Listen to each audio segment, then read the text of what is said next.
Thank you, Mr. President. I rise today to comment on something that is somewhat misunderstood in many parts of our country. That's the Farm Bill.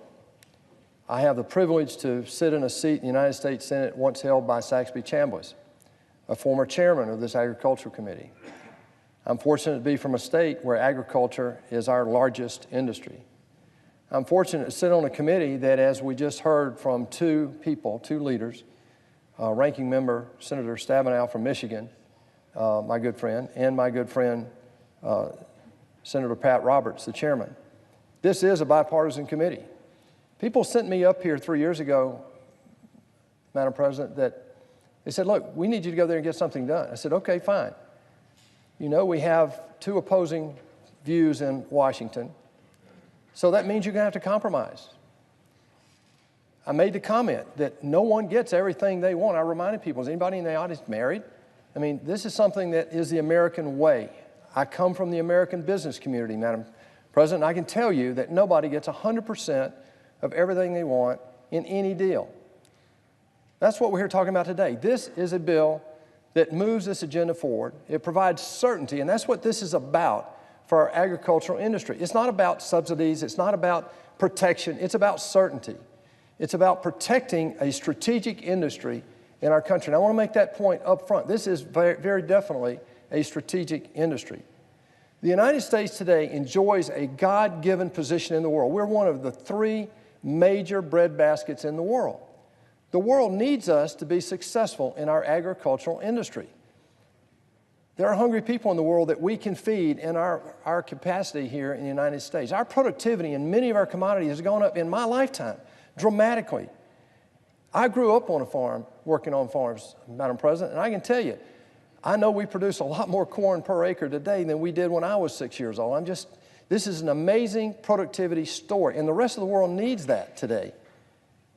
It's a big reason why our state continues to be the best state in the country is because we understand that. We have a port that we can export from. We have God-given land and water and God-given people who understand how to work that land with that given water. And we produce great products for not only our country, Madam President, but for the world. For the last year and a half, we've been working on this Farm Bill, and all the members of that committee have gone all over the country, myself included, listening to farmers and ranchers around the country. I've been all over my state talking to our farmers and ranchers there about what's important to them. And I want to thank the chairman and the ranking member for providing the framework, really, for this particular Farm Bill. This is indeed a strategic industry. It must survive, and it is different. Getting to a Farm Bill that balances the needs of every commodity and every region is not an easy task. This is not a partisan problem. It's not even a regional problem, Madam President. This is the United States trying to make the best use of our God-given blessings. I'm happy to say that this year's Farm Bill does that. Over the last year, we've all traveled around and heard what's been said. One thing is very clear. This Farm Bill is indeed a jobs bill. Getting across the finish line today, hopefully, is simply a must for rural communities in Georgia and around the country. We've worked on this in a bipartisan fashion. I'm proud to say to the people back home that this is a compromise that they wanted us to come up here and achieve. And it does exactly what we wanted. It achieves the objective of providing certainty for an agricultural industry that is indeed a strategic asset in the United States.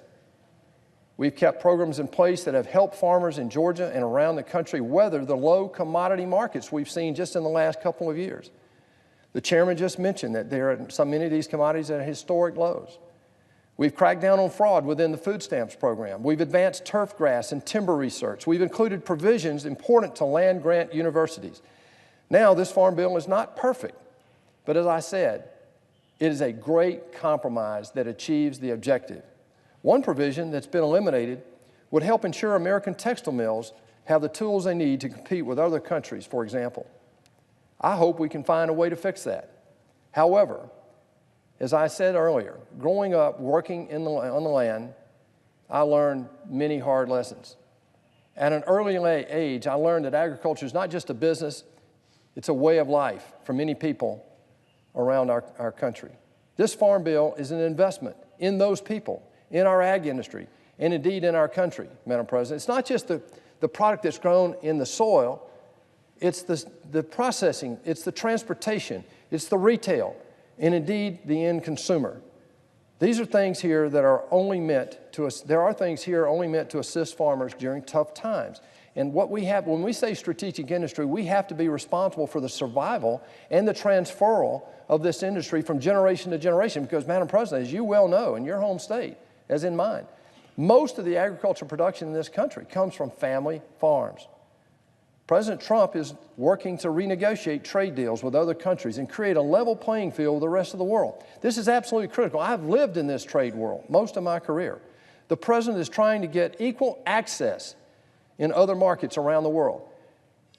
I know this is a tough thing after 50, 60 years of having an imbalanced trade environment where we purpose, the United States purpose to develop the rest of the world. We have to now stand up and provide a balance within those trade deals. We have reduced global poverty, Madam President, since 1965 when the Great Society was signed. The United States, almost single-handedly, on the back of our open market, on the back of our trade deals, and on the back of our military that provided for safe transportation of goods around the world, we have eliminated or reduced poverty by more than 60%. I've seen that happen in my career, in my lifetime. Unfortunately, in the United States, the poverty rate today is basically the same as it was in the mid-60s. And that's not a partisan comment. We all bear responsibility in that. What this president is trying to do is say, hey, wait a minute, something's out of balance. And our ag community has been harmed by that, and what we're trying to do is create a level playing field. And this farm bill supports that. Over the long term, this bill will bring certainty to the American agriculture community. The last thing family farms need from Washington today are more burdens, more regulations, more intrusion. All of that takes away from the certainty and the planning that it takes to manage a family farm. Some people are planting a plant that will not mature for 20 years in some cases. Some of these men and women, these families are putting product in the ground that they will not benefit from, that their heirs will benefit from. They'll have to harvest this after they're dead in many cases. People say, well, we need to take care of the land. Well, absolutely. But you know, the best husbands of the land and the oil and the water and the air that in my experience around the world have been farmers. And there's a very simple reason why. If they don't take care of God-given blessings in the land and the water and the air, then they don't produce what they need, and they sure can't hand it down to the next generation. Farms across our country have considerable differences based on things from region to crops to climate conditions. Given these differences, one-size-fits-all measurements clearly don't work. A farm in Iowa is different from a farm in Georgia in many cases. As I've said, this farm bill is not perfect. It's unfortunate that there's now an amendment on this farm bill that would measure appropriate and significant contribution to the family farm by applying a single manual labor threshold for farms across the country. And I think this is just wrong.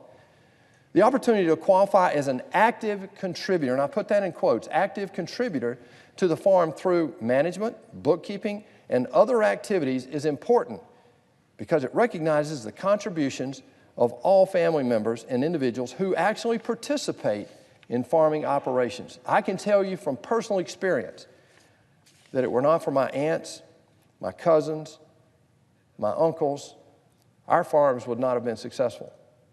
I've lived it. I know the difference that we're talking about here from region to region. If the full scope of active participants in the farm is not taken into consideration, a bank may be reluctant to actually finance the operation. I've lived that, Madam President. The point is this: even if an individual never drives a tractor, never plows a furrow, never milks a cow, he or she can still provide an important contribution to the vitality of the farm operation. It's a business after all. Businesses have marketing, they have finance, they have sales, they have operations, they have planning. Management contributions are as important as manual labor in this industry, just like it is in every other industry. Amendments like this will lead to burdensome record keeping for family farms and could indeed put in jeopardy the ability to transfer that farm to the next generation. President Trump has promised to roll back overreaching regulations and look out for rural America. Since he took office, over 870 regulations have been reversed, bringing relief to family farms and rural Americans. With this farm bill, the Trump administration and the U.S. Senate Agriculture Committee have prioritized rolling back those overreaches. These should be our shared interest because it's good for our entire country and our economy. Between now and when this farm bill reaches President Trump's desk, I hope this problem with the bill gets fixed, and there are ways to do that. As I said, while the current farm bill is not perfect, I'm proud to stand today and encourage every member of this body to support it and vote for it. It does provide certainty in a very uncertain world for our agriculture community and the families that are the backbone of that industry. I am delighted to be a member of this committee. I take that honor very seriously. The legacy, as I mentioned to begin with, coming in behind an esteemed Senator Saxby Chambliss as chairman, I take this responsibility very seriously. And I want to commend the chairman and ranking member for pulling together this farm bill, and I hope to see it come to a vote hopefully today. And I yield the floor. Thank you.